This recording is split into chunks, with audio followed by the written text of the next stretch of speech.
Welcome to 13 Yarn's Strong Mind, Strong Mob podcast, where First Nation voices lead the conversation around mental health, connection, and community. This series is a space for sharing stories that matter. You'll hear from mob across the country, and we yarn about the hard stuff, the healing, and the hope.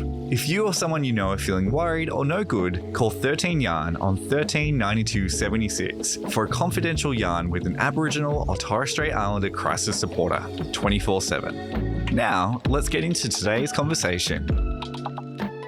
So welcome to 13 Yarn's third podcast, in which we're going to discuss men's issues, factors that can be barriers to seeking help. Basically just talking about problems and challenges and encouraging men to engage with the service. If you find anything triggering on this podcast, then we could reach out to 13 Yarn, brother to brother, or Lifeline Australia. But I think we should be right. We're not going to be going too deep. But my name's Alan. I was born and raised in Darwin, 𝗨𝗪𝗀𝗃 country. I'm a second generation Moran descendant. My role in 13 Yarn is community engagement lead. And I'll just go let the boys introduce themselves. Yes, and my name's Dennis. I'm a proud Annan man from 𝗬𝗿𝗀𝗃𝗃. I'm the Aboriginal 𝗨𝗀𝗀𝗃𝗃 around Blacktown Police. I just want to say thanks to 13 Yarn for the invitation to come along. Thanks. My name's Kuyan. I'm born and raised in 𝗬𝗃𝗃, but I live here in Sydney now. I'm a Wiradjuri and Ngunnawal man on my mother's side, a Bunjang man on my father's side. I'm a director at Impact Policy based here in Sydney, and happy to be here too, lads. Yeah, my name is Sam Johnson. Grew up here on Gadigal country here in Glebe and Redfern. Proud Yuin and Jara man, and I work at Impact Policy as the managing director there. Yeah, it's important for us to be able to come together, I think, as men and have these yarns. So, yeah, looking forward to this time. So I guess kicking it off, I've seen a massive movement at the moment towards men's mental health, social, emotional well-being. 6 weeks ago, we were just up in Cairns and the boys put up a really good forum, and that was for 𝗠𝗲𝗃 Men's Health. Shout out to the boys up there. And basically, they had a panel of 3 lads, and there was a 16-year-old who was caring for his mother who was terminal. Just the way they embraced it, the way the courage of this young lad, you know, that what he was dealing with, and, you know, there's boys, they got to be commended up there. And recently in 𝗨𝗃𝗃𝗃, uncle out there, Shane Morrison, has got a really good program where he brings men on the country. He's just clocked up his 1,000th kilometre with bringing the boys out. I think it's close to about 20 trips already. Really good positive results. But we're sort of thinking, with mental health services, do you feel that they're set up and designed for Aboriginal men? Well, in my role as the 𝗨𝗀𝗃𝗃, over in Blacktown there, with the limited service that we have, makes it difficult to try and find the services for these men. You know, we got a lot of men out there that are, single dads as well, that struggle a little bit, and they're trying to find the right, appropriate services from them for them to attend. It's quite difficult. We've got a couple of men's group out there. Shout out to all the Emerton and Penrith and the Doonside men's group that's what I tend to. But to get these guys along, they find it tough to get out there and express how they're feeling. So. We do a lot of stuff with young people through our work and just, personally and professionally outside of here. And I think we got a real challenge with how a lot of services are set up for our young fellas. We think about our communities are so connected. We're so, relational. And I think it's really hard for a lot of our young people to access support, specifically if they're going through tough times, if the services that they're accessing are just designed to address mental health, because I think it brings that shame and that stigma that's attached to reaching out for help. Whereas we know that in our communities, often our experiences of mental health interconnected with a lot of other factors, might be trauma, might be, struggles in community, struggles on the streets. It might be layers to what's going on that can't necessarily be directed or be supported just in a one-on-one sort of standard mental health environment. And I think about not to throw any shade to other services, because every service is really super relevant. But I remember working with a young fellow once in Waterloo, because my background was managing a youth dual diagnosis program for mental health and AOD addiction. And one young lad told me once, he goes, I would never ever go to a service like Headspace because as soon as I walk in there, everyone knows exactly why I'm there. He goes, I want to walk into a service where I can access, there's lots of things there that young fellas can access. And I can still speak to someone, I can get some support, I can, but it's not like I don't have to feel shame about going in there that people are going to know my business. Yeah, I think it's a complex one.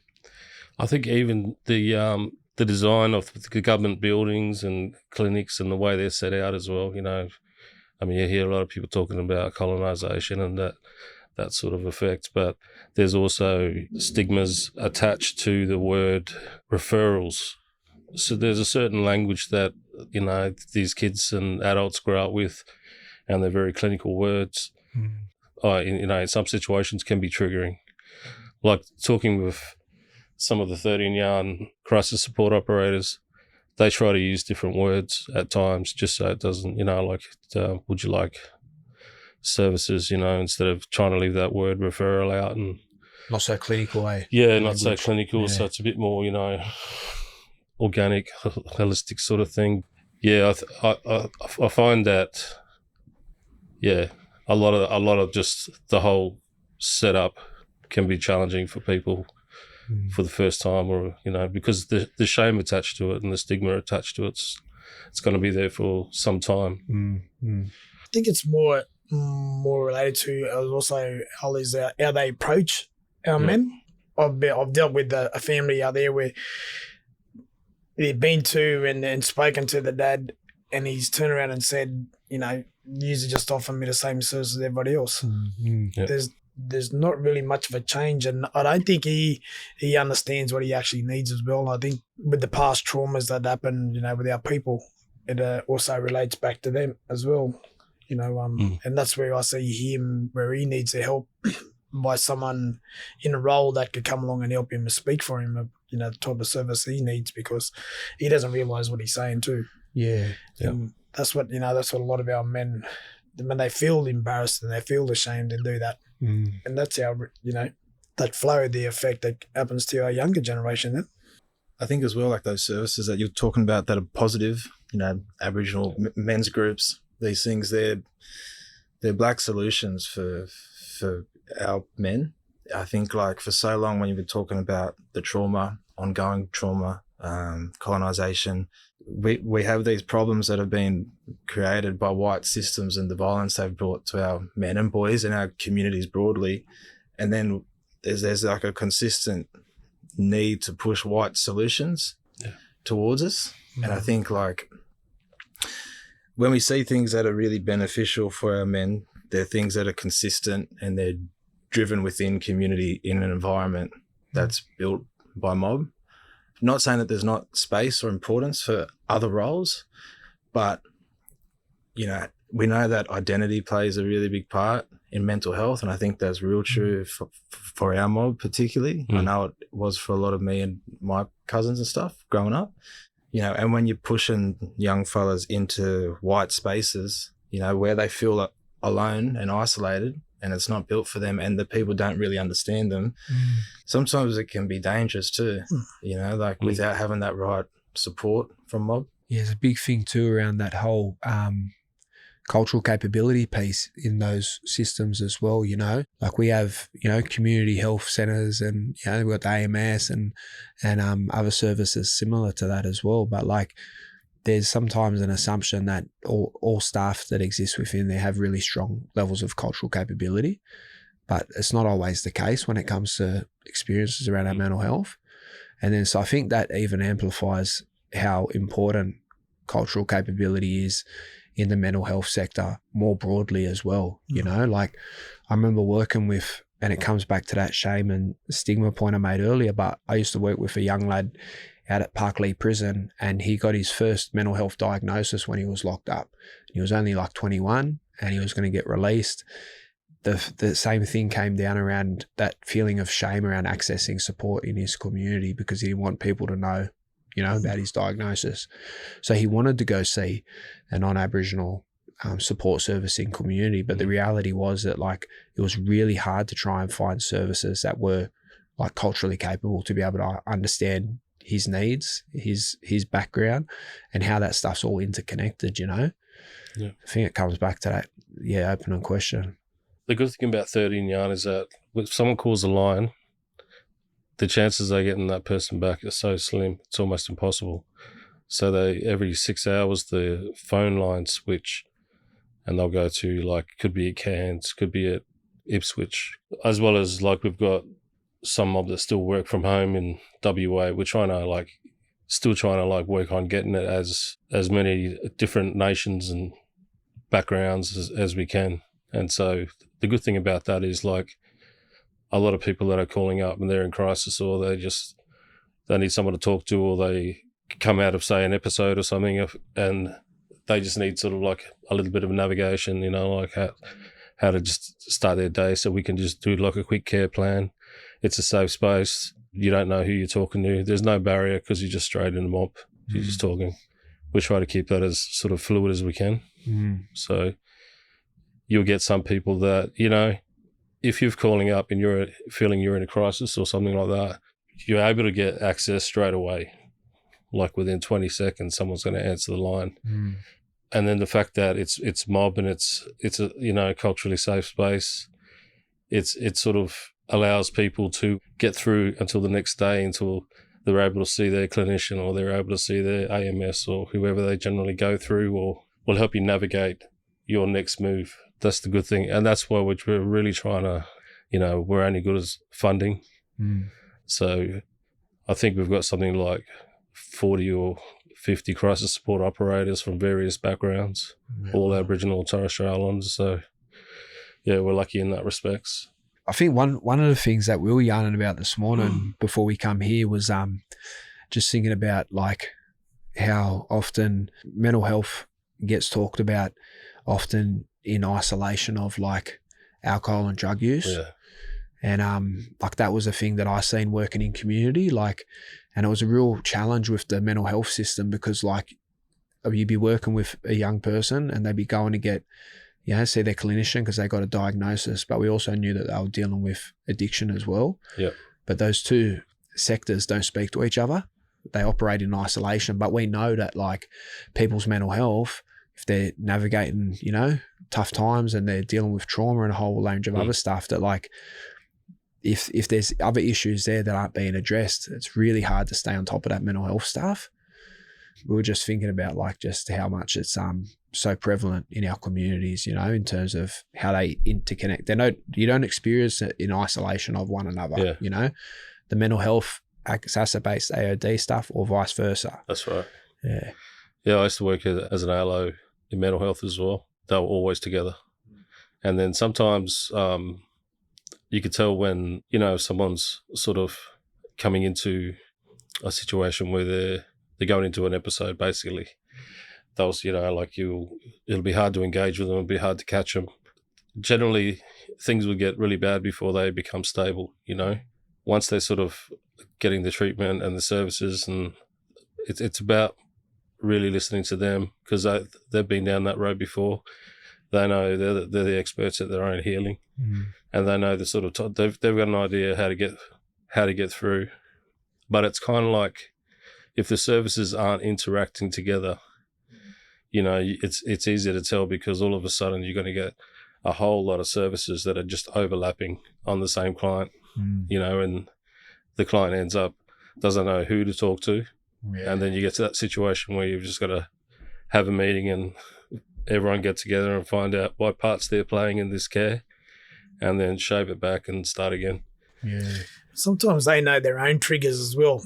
Yeah. And that's what, you know, a lot of the services don't realise it. When these men know their own triggers and they try to explain it to the services, you know, that's not dealt with appropriately. And that's what they find difficult. Yeah. You know, they're trying to get that point across to them. Yeah, 100%. It's just, it's a frustrating one, but when they know their own triggers and they need the service of this, what they need. Totally. It's got to be dealt with. 100%. Yeah, my mate was telling me just yesterday, he was saying, like, how hard it is to get an update on his mental health care plan. because you'll see a different GP all the time. Yeah.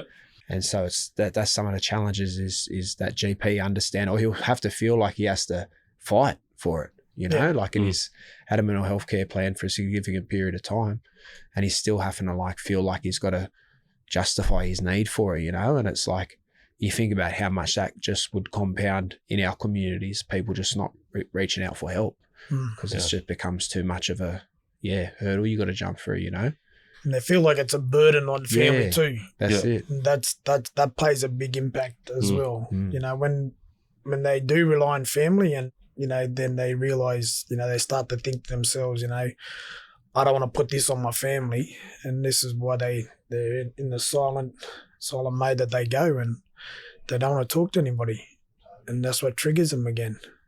Yeah, a lot of it too, you may not have an actual mental health condition, but, you know, you're like, I knew this fella that he lives out my way. He drives 3 hours every morning, 3 hours every evening.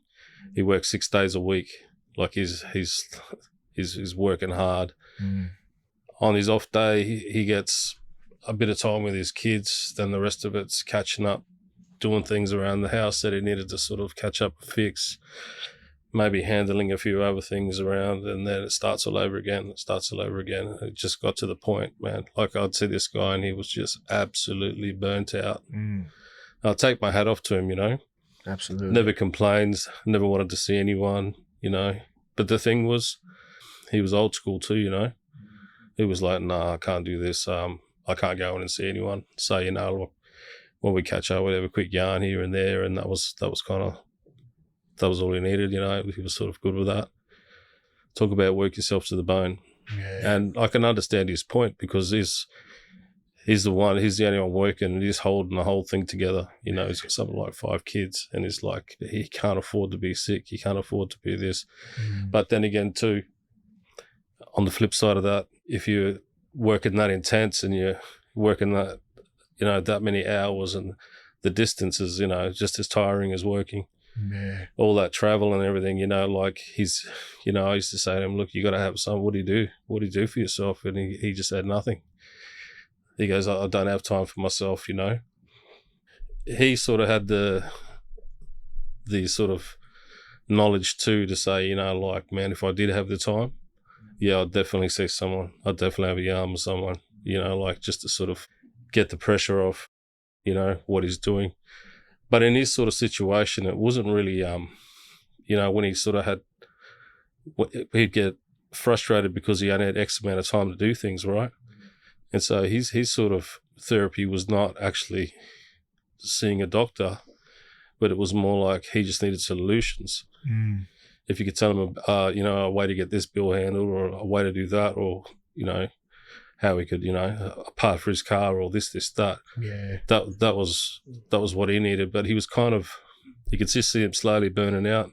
He'd achieve one thing, go back a few steps, and he'd achieve another thing, go back a few steps, you know. I mean, things worked out for him. You know, he ended up moving in closer to his work and all that sort of stuff. So he sort of like just avoided that burnout. But yeah, I used to feel for him, eh? No, self-care is a big thing, eh? Yeah, it's massive. Yeah. Everyone's got to have something that they have for themselves, you know. Going to jump to a point I was going to make before about how we like disconnect mental health with our men from like culture and cultural practices and healing practices, because the mental health system is, you know, sort of white, and then we sort of adapt it through our lens to help our own people. Yeah. But it sort of should be on, you know, there's lots of opportunities, and you see at work when it's flipped, you know, where it's just leading with culture and community ways. You think so much practice from the old fellas is about being present and taking time and slowing down. But, you know, this stuff and work and bills and commitments, everything's sort of built to take us away from the now. Yeah. It's something I struggle with for sure, to slow down and be present. And when I'm in the city, I find it nearly impossible. I feel like I've got to get on the M4 to do it really well. And I really feel for fellas who actually don't even have the time to do it, or they don't have someone to support them to go through those processes. Yeah, exactly. You know, I think when we're talking about mental health services or support, so much of it organically comes from within our own people. But when we feel isolated, like I know, like I've moved away to different places, haven't had family there. Can be really tough because you don't have anyone to go down that path with. Yeah, that's right. The good thing about the phones and that is that we can call each other up, but somehow it's making us more disconnected because we're not sitting with each other how we used to. Yeah, that's right. As I realised myself, you know, the other week there, I was sitting there watching the footy, and like, normally you'd have a beer or two with watching the footy, whereas I'm doing basket weaving. Time to change. You know? Here I am supposed to be having a beer watching football, he's sitting there doing basket weaving, you know. But that's what made me feel better. And it just made me chill, made me relax. You know, and it just made me start thinking about other things too. And that's interesting. That was my way of, you know, grounding myself. Yeah. It's funny you say that, bro. I've started colouring in. But I think there's something in it because it's emotional regulation. Like when you're weaving, like you're out of your mind and you're something's happening with your nervous system that relaxes you and calms you down. Same if when you talk about putting together a rolly, bro, and you say it's therapeutic. I say that with music too. If you come to my house, you dead set think I was in a band. I've got that many instruments. Can't play any of them, mate. Like that bad. Worst singer to ever come from Northside Cowra. Doing it all the time. It just makes me present. Like you can't not focus on it, especially when you're bad at it too. You know what I mean? That's it. Yeah. But that stuff, it gets you out of your head, eh? And it gets you. Yeah, and I started doing it because I used to work in the kids' jails, and I just started, and I walked in there, and I seen like, you know, some kids in there for really serious stuff, and their program on, and I walk in, and they're all sitting down. There's music on, they're doing colouring in, you know, little like Sesame Street characters and that. These kids are in there for tough stuff, and I'm like going, what's this about? And they're just not a peep. It's just silent because everyone's just like regulating, like relaxing and calming down, and someone said to me like they're like it's emotional regulation, and it always stuck with me, and it actually helps. So now I sit there with the kids, and I'm actually like more focused with them, and they're like, oh, they've left 20 minutes later, and I'm still there trying to colour in pepper it off. No one bumped me. I got his lines. It's a good point, but Sam's boy Ewan, he just went and bought a bunch of like about 50, like rough clapsticks. So our office is in 𝗬𝗿 here. So just we can have some of the kids come up and they can sandpaper, sit there together and yarn, all the young fellas around here. Like it sounds simple and doesn't take a lot of skill, but it just lets them sit, you know, for a few hours and not have to pick up a phone, I guess. Yeah. And that's what our culture is good for, brother. All the stuff that our elders used to do, you know, our ancestors and all that. By doing all that stuff, making those artifacts, doing the things like what they used to do back in traditional day, that's what clears their minds. That's what gets them away from the iPhones. That's what gets them away from the PlayStations, you know. Getting there and just mentally thinking about making artifacts, knowing what our old people used to do. Yeah. And that's... I take a group out of kids when, you know, on country and that's what we do. But I make them do it the hard way too, you know, because they need to be taught like resilience, you know, like then they need to be shown that they got to build that resilience up to be able to know that they can achieve something. Because a lot of kids these days they don't get told how good they are and what they achieved. Totally. It's funny. It made me think about that. That stuff around whether it's the clapstick making, whether it's the weaving, or whether it's the colouring in, and then your story about your mate's like lifestyle and the stress, and you can think about like how easy it would be for someone like him on a Friday night to just be so like dysregulated and stressed and like in his head, you know. The first thing he wants to do is like he's finally finished his 6th day of work. He just wants to go smash a few beers and watch the footy and just switch off, you know, because that is just like, that's what that charge is, you know, at the end of a mad week. It's not so much sometimes all the time that it's like, you know, there's a real meaningful connection that I'm having with people and we're getting together and we're doing this. Sometimes it's just the stress of it, you know, and we know it because we've either lived through it or we know people that have been it, but I think it's another example of like people that are listening, if they can relate to your mate's story, like, and then hear other examples here around like what that actual can also look like. You know, it doesn't have to look like just cutting straight for the bottle shop at the end of a massive week when you're already really struggling. Yeah, that's right. Can look like something else for you. Might not be colouring in, but, you know. Or basket weaving. Yeah, it might not be basket weaving or going out bush and finding clapsticks as, you know, stand back, but it could look like something different for yourself, you know. Yeah, that's right. Yeah. I think it's easier to do that stuff when you have people who are going on that journey with you. Yeah. Like I think one of the things that's really hard with changing your behaviors or how you cope with things is sort of you're giving up a part of like what your role is and the people around you. Like I reckon I was getting to like mid-20s before I realised that I even did that. Like I used to go wipe myself on the charge on because I was stressed or because I wasn't dealing with something. Like I didn't even know, you know what I mean? Or so like it's subconscious. But when you stop doing something or you stop hanging around certain circles, you're not just giving up your coping mechanism, you're giving up your relationships that you formed through it. You know what I mean? So that's what's really hard for fellas when you see them stepping away from stuff. Yeah. So identity stuff too, eh? I think that's why you need to, like, it's really helpful to have a replacement, you know. And the thing, especially with our young fellas, particularly like who a lot haven't been exposed to culture, especially if in the city and stuff like that, is it gives them an identity that belongs to them inherently. Like I think sometimes for white fellas that they got to find one, but we actually have one. It's about facilitating it in a way that's like consistent, not just on NAIDOC Day or this day and that day, which is really hard to do because of funding, because of lots of these reasons. But there is a lot of opportunity there. No, we talk about you know, good stories or good news stories and that, and I just want to mention about a young fella that I used to work with when I first moved back from the UK. Yeah, I worked for an organisation, 𝗬𝗍𝗀, as a mentor for them, and used to go on to schools. And this one young fella that I went to look for him, and I couldn't find him. I reckon he was better than Bin Laden, this kid.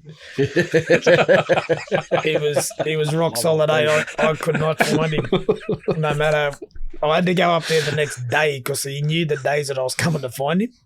And so I went the next day just to get him at school. And anyway, I found him at the backyard and I said, "Bud, come here, you know." Man, give him a reward, you know. You wouldn't give him a football and all that. But then he turned up to school, and then 2 years ago, he come up to me and he goes, "Bros, you know, I've changed after you know, being working with you and that." And I said, "Oh, yeah." And he goes, I want to go do, because we got our men's group that we go bush with, you know, every year. You know, we've been in this men's group now. I've been in the men's group just over 10 years. And this young fella come along and we took him out bush and on country, you know, and I took him back up home where it was nice and cold too, I can tell you. And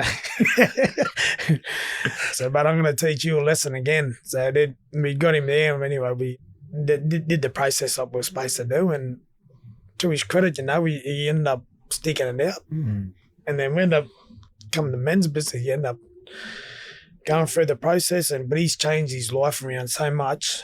From a young fella that was a user, a broken family, he's totally changed his life around, and now he's trying to do the right thing as well, you know, by community and by the kids and that as well. So man, yeah, he's a good young fella, and you know, this is what we like to do within our men's group and that, and you know, with my own organisation, we try and get these kids to come out and be really, you know, resilient and become better men, you know, like they used to do in the old traditional days, you know.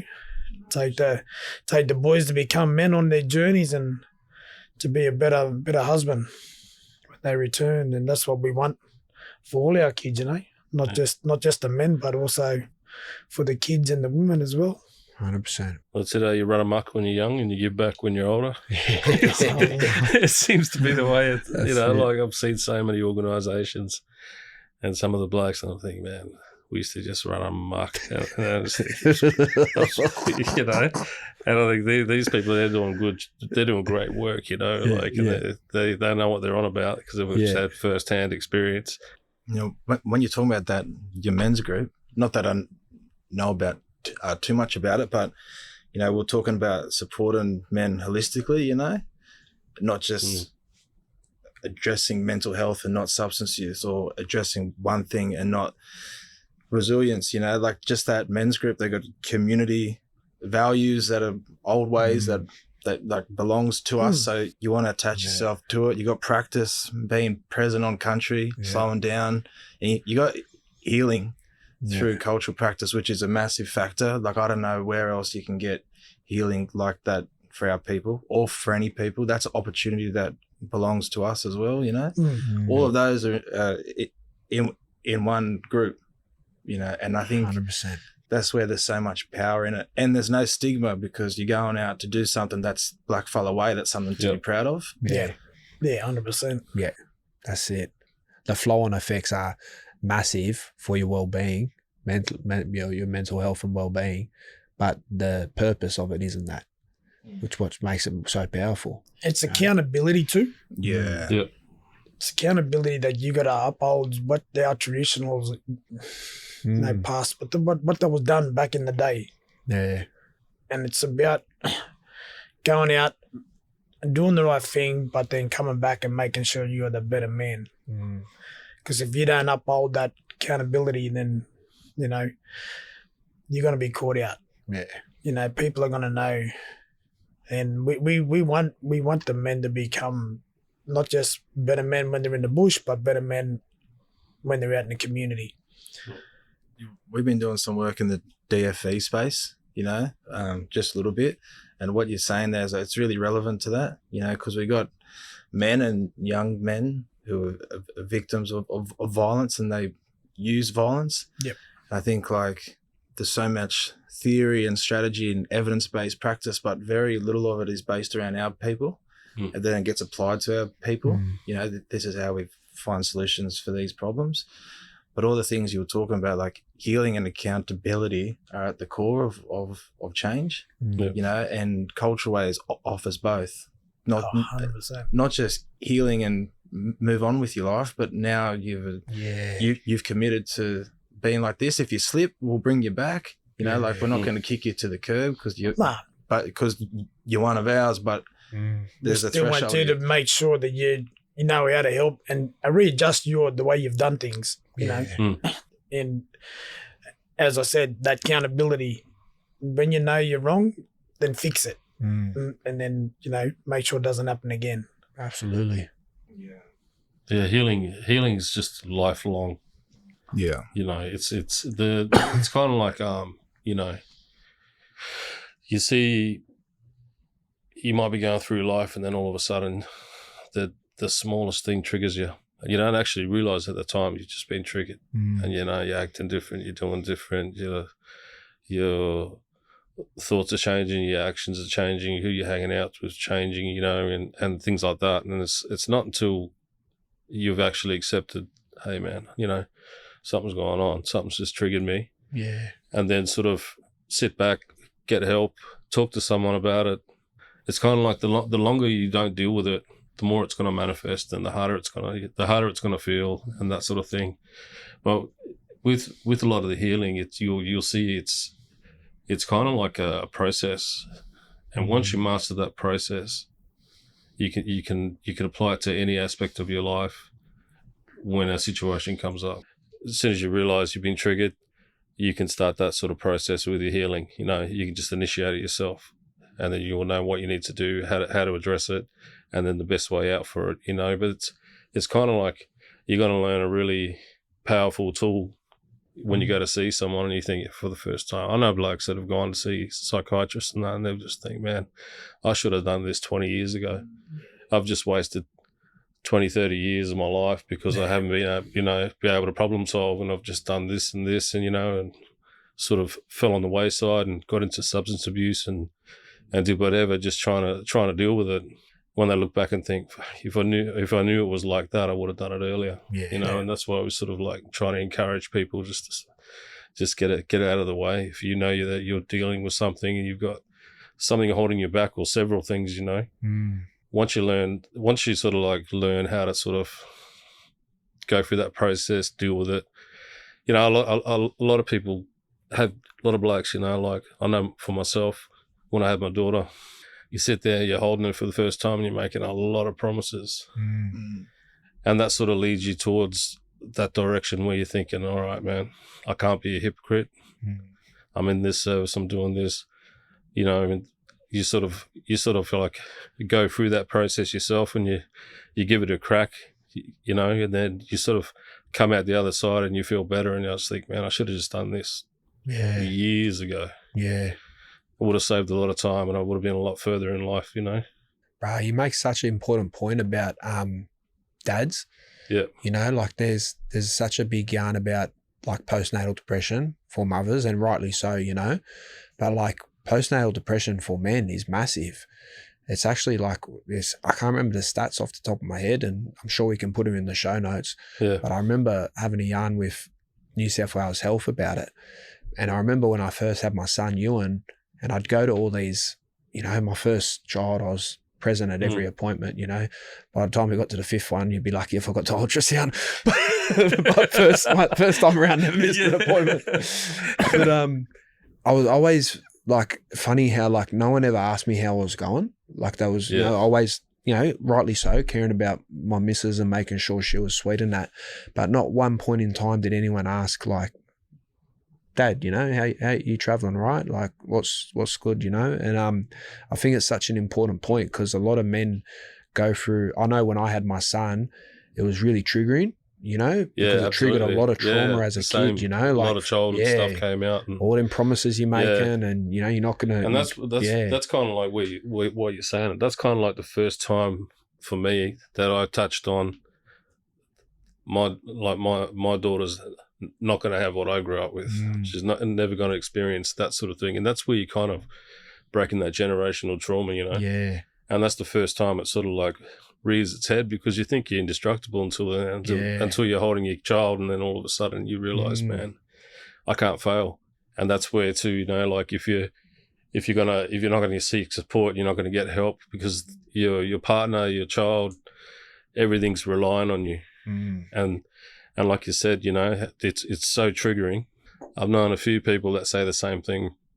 The moment they had their kids, they were just like, bang. It was just, there's promises you put on hold and you just get out there and just get on with it, man. Yeah. Deal with what you need to deal with so that you can be the best father, partner, supporter you can. The promises you do make the kids, though, also comes at a cost, brother. I'm saying, I got 4 boys, and I promised my boys that I wasn't going to let them grow up without the things that I missed out on, you know? Yeah. That's why I'm broke now. 100%. Yeah. Because they work and they still get money from me. But you can use a little card that you got in your wallet there, like, or you can tap your phone there for a coffee, bro. They can't even do that. It's the promises we do as fathers, bro. I'm telling you. That's why we're on the mental health. But you know, they're some of the things that, you know, we do. We do promise our kids and that because we don't want our kids to go up, you know, with the negative stuff that we've experienced and that. And yeah, but you know, I don't regret at all anything that I've done for my boys. You know, my wife and that. So happy husband, buzz, and happy family in our household. So yeah. For me, it was the start of that, like, consciousness around healing and like being, I've got to actually take this stuff seriously. And I remember this quote, and it said, like, what happened to you wasn't your fault, but like healing is absolutely your responsibility. Yep. And it really helped me take a lot of ownership and responsibility over what I wanted, you know, for myself and for my family. And then this other quote I came across was like to always remember that healing is non-linear.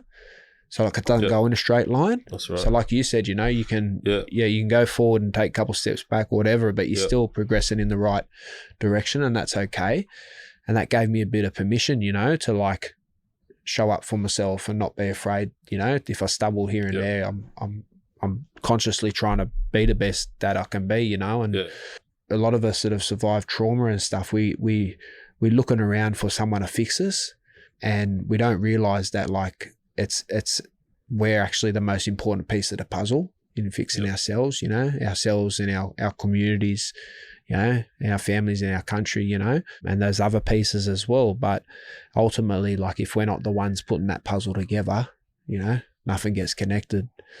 As you say, but like, if we don't have a healthy mind, buds, and we're not thinking straight, then we're not going to think straight for our kids and our families, Yeah. And as you was talking about that non-linear line, that's another cultural aspect there that we teach our kids when we're growing up. You keep doing it, because if you don't, you give up so easily, then, you're never going to complete that task. Yeah. And I think it's something that, our men have fallen off with that, giving up too easy instead of, pushing through that to be able to become a stronger person as well.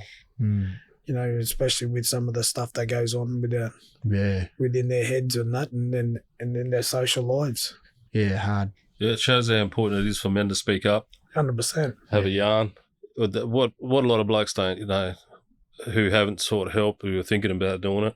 It's kind of like, it's not weak, man. It's actually courageous, bro. Yeah.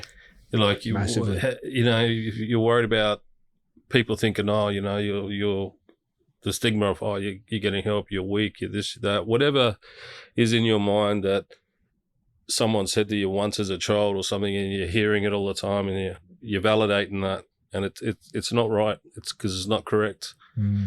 You to be the better version of yourself, the stronger version of yourself, the most powerful version of yourself, you have to be able to deal with seeking help and talking about it. Absolutely. Just to strengthen yourself and lead by example. And it's more common than what we think. We think like mental health used to have like this stigma that only certain types of people had it, or even trauma. Only like handfuls of people had trauma and that. But like, there's statistics out there now that tell you that like there's a massive epidemic of trauma, of child sexual abuse, child abuse, that is impacted like massive proportions across all communities, but particularly in our communities as well. You walk into any justice centre, almost every person in there is dealing with the impacts of childhood trauma. Like, so there shouldn't be any shame anymore in talking about struggling with how that's manifesting, as a young person or as an adult, whether that's not feeling good, whether that's diagnosed mental health stuff, whatever that is. And if anything, it makes you more stronger to be more staunch, to come forward and say that, like, this is stuff I'm wrestling with, and, I'm doing my best to work out how to navigate it.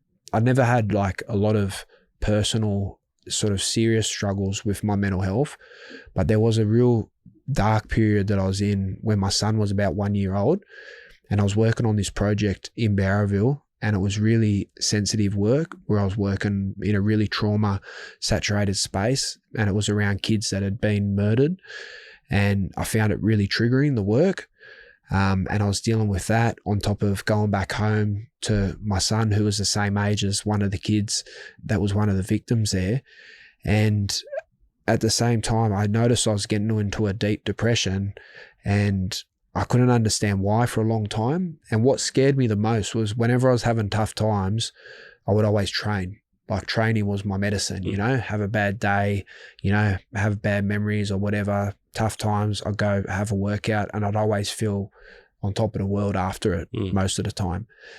But the scariest part was I'd never been the fittest I'd ever been, and I still had these really bad thoughts and feelings. And then on top of that, I was struggling with the realities of like your friend's story, trying to take care of your family.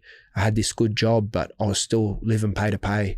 I was still in debt, I was still struggling to get by. And I remember it was Christmas time. I was having like those suicidal thoughts, and I never had them before, and it was all these thoughts about like, maybe everyone's better off if I'm not even here, because I can't even hold anything down, and all this other stuff was getting triggered. And I think the message, the hardest thing I'm trying to get to in this is that I'll never forget, there's a photo of me on Christmas Day with my kids at the park, and I look so happy, and I'm smiling at my kids out Maroubra Beach playing, and I'm just smiling at them, and I'm look at the photo and I look so happy. but that was like the darkest I've ever been. And I think that's the hardest part, you know, because when that sort of stuff rears its heads in our communities, you know, sometimes we don't see it coming, and sometimes it's the fellas that we think are the strongest that are really, you know, they look like a duck on top and their feet are scrambling under the water to just stay afloat, you know. That's right. So I think like my message for anyone listening, for what helped me get out of that was really trying to work out what my purpose was with what I was trying to be doing, and then really just trying to take it a step by step and think about a bit of a plan for what kept me well, what kept me strong. And then knowing like that quote that like it was going to be like my healing or getting out of that part of my life that I was in wasn't going to be a straight line, and I had to be okay with. I had to be prepared that like I might feel better tomorrow, I might feel better for a week, but I might drop back there. But I know I've got out of there before. I can do it again, you know, and keep moving forward. And I've been, you know, my boy's 10 now, and I haven't been in that place since that time. But it always brings me back to how hard that can be, and how hard it can be for us as a community as well to be there for each other, because some of the toughest people we know are dealing with the biggest battles, you know. I think the non-linear part as well, just to reflect on that. Yeah, a lot of fellas are struggling, and similar, like I've had periods, different times where I'm struggling. When you're in the midst of it, you do feel real shame. Even though when you're not in it, you can't understand why you felt that shame about it. And I think like because you do something and you have a bit of a healing journey, and then maybe something puts you back to square one, you know, if you don't understand that it's something that you can get back on, you know what I mean? You sort of feel like, I think a lot of fellas feel like, well, I tried this and it didn't work. They tried the one thing. Maybe they went to a psychologist, wasn't a good fit. It's not for me. It can't help me. I think like another important message is to stick at it, like look somewhere else, go a different direction, reach out to a different service, you know, ring someone new. That it sort of doesn't always happen right away. Yeah, it's kind of like anything in life, just as you're about to give up, the breakthrough comes. You've just got to be committed to, you know, what you set out to do. If you're going to, you know, you want to lead by example, you want to run your family how best you can, you know, reach out for help, get help, speak to someone, because believe it or not, it may not have all the answers in that moment, but bit by bit, you're going to be pulling tools away, and you're going to be able to like eventually get to the point where, you know, you can recognize when you're in a low mood. You'll know when you're coming into a bad period, how to avoid it. Maybe you're overworking, you know, a lot, because a lot of blokes, they may not be, you know, sort of bloke that'll sit there and say, oh, you know, I love you, babe, this, but they show you through actions. And those sort of blokes, you know, you can burn out easy because you want your daughter to have this. That's how you're showing them you care for them, you know. So I think self-care in that respects too, you know, reaching out, speaking to mates, speaking into professionals, and sort of setting up a sort of safety net around yourself. Yeah. You know, being there for other people as well. But, you know, everyone sort of needs that safety net. In our men's group, we got one of our mennies, he deals with mental health and that. He told us this, the old dingo and kangaroo story, you know, and it's a culture-related one. And as you know, the dingoes are the hunters, and the kangaroos are predator, you know. So if you look at it at a spectrum of when the dingoes are out hunting, what they do is one mob will go up behind all the kangaroos. One single dingo would then coast them towards the mob. And the closer he's getting towards the mob, the more this kangaroo hears in his head. The kangaroo realizes that he's leading me to a place where I can't see. And so the kangaroo goes to his safe place and goes in the water. Because that's what kangaroos do when they realize that they're becoming the prey. And so they get in the water, and then the dingo comes in to chase him, so the kangaroo drowns him.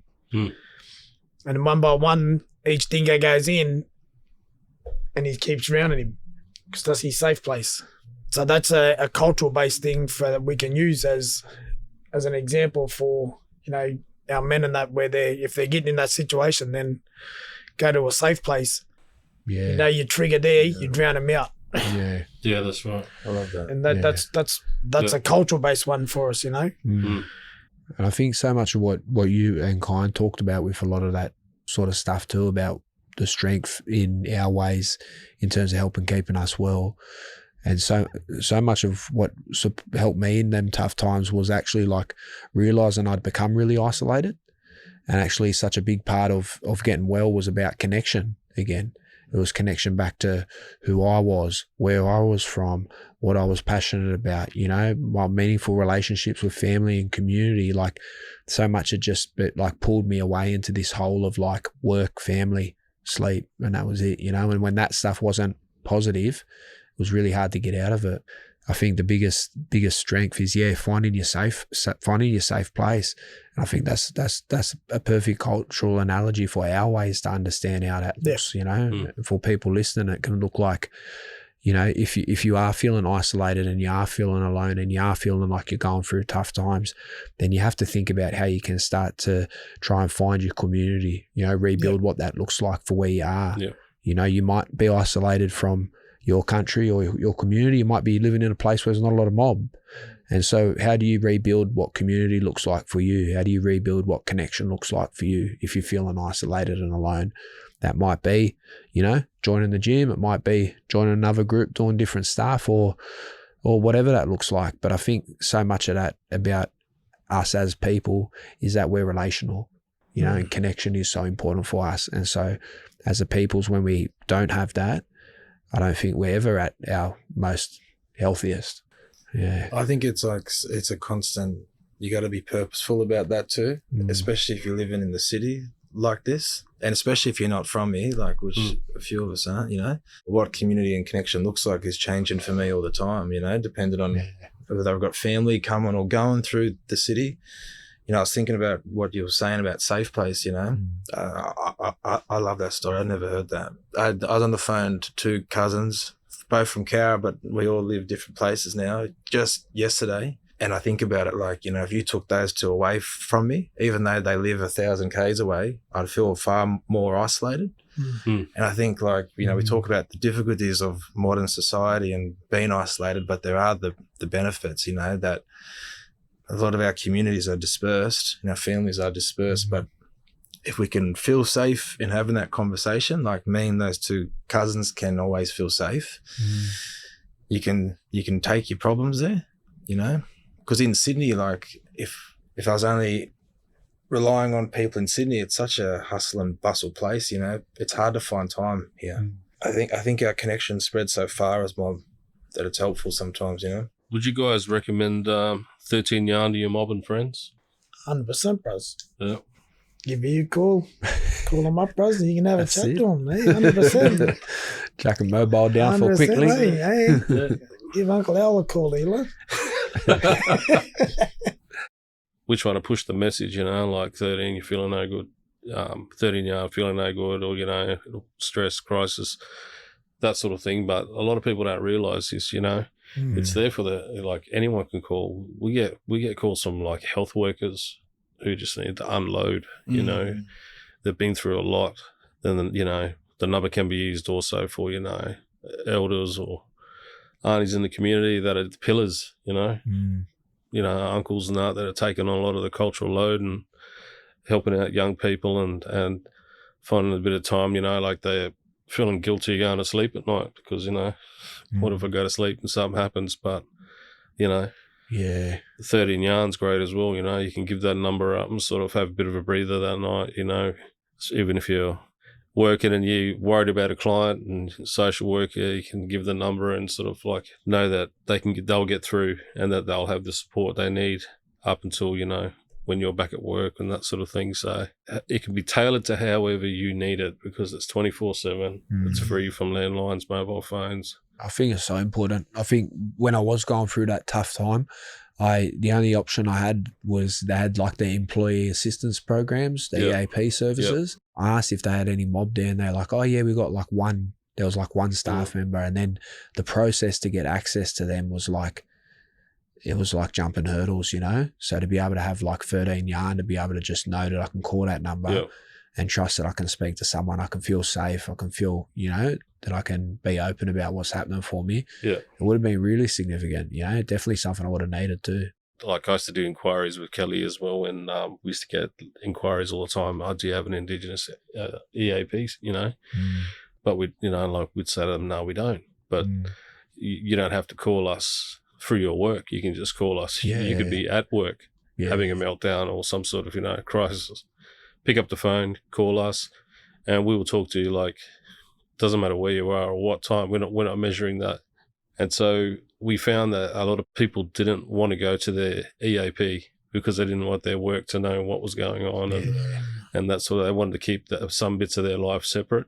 Absolutely. And so we sort of, fair enough. We work out that way, you know. But yeah, obviously it wasn't like a counselling session where we'd give you like some sort of reference number at the end of a phone call. But, you know, at the end of the day, that person's still able to keep parts of their life separate because we're a confidential service. So we're not asking any information from them.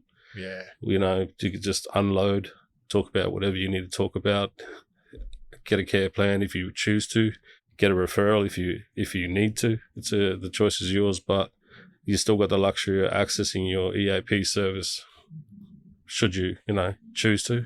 I think too, like having an option to call a black service that's going to have some more understanding of yourself, or at least you're going to feel like it too. Because if it's a Sunday night, late at night, your alternatives in a really dire situation are hospitals and other places that aren't really safe for black fellas, you know. Totally. So I think that aspect is really important. That's when most of our emergencies happen. As soon as 5 o'clock finishes, it's a Friday afternoon, it's coming into midnight. Yeah. All hell breaks loose. Yeah, okay. It's always like that, you know, right? Yeah. It's always after hours. So many of our services are Monday to Friday, 9 to 5. Yeah. You know? Yeah. There's a whole lot of time outside of Monday to Friday, 9 to 5. That's right. Yeah. Absolutely. And that's where some of the biggest problems are too, right? Like in the sense of like your mate's example at the start of this yarn, like if he ever wanted support, he could never ever access in-person support because he's at work. That's right. So it's like assuming if you want support, you got to have no job or you got to be not studying or nothing. Yeah. But he's working those 6 days. Yeah.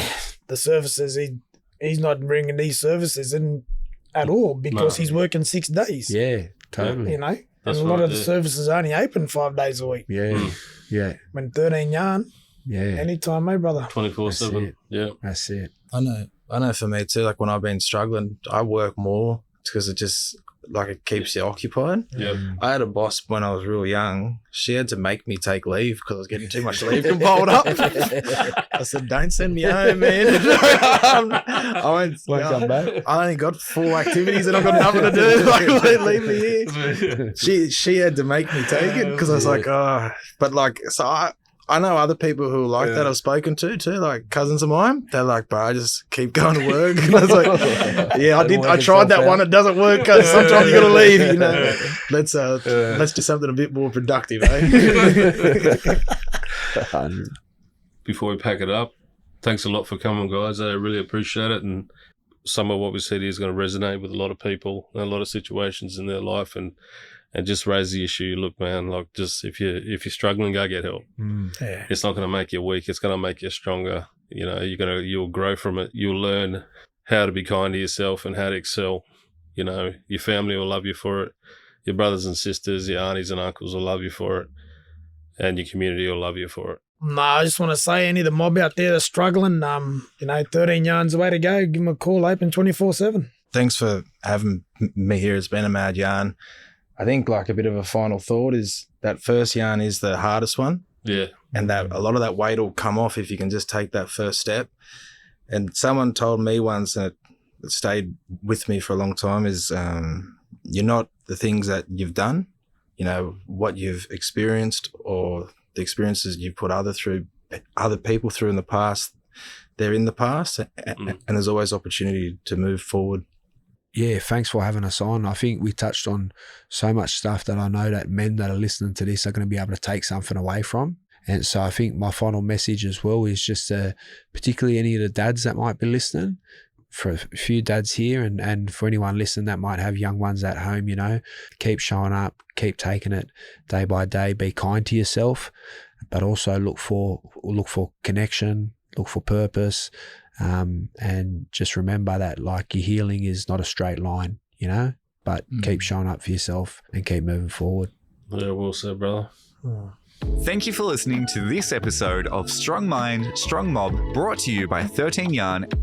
Share this episode with a friend or your mob if you found it helpful. Click follow on your podcast app for future episodes. And if you or someone you know are feeling worried or no good, call 13Yarn on 13 92 76 for a confidential yarn with an Aboriginal or Torres Strait Islander crisis supporter 24/7.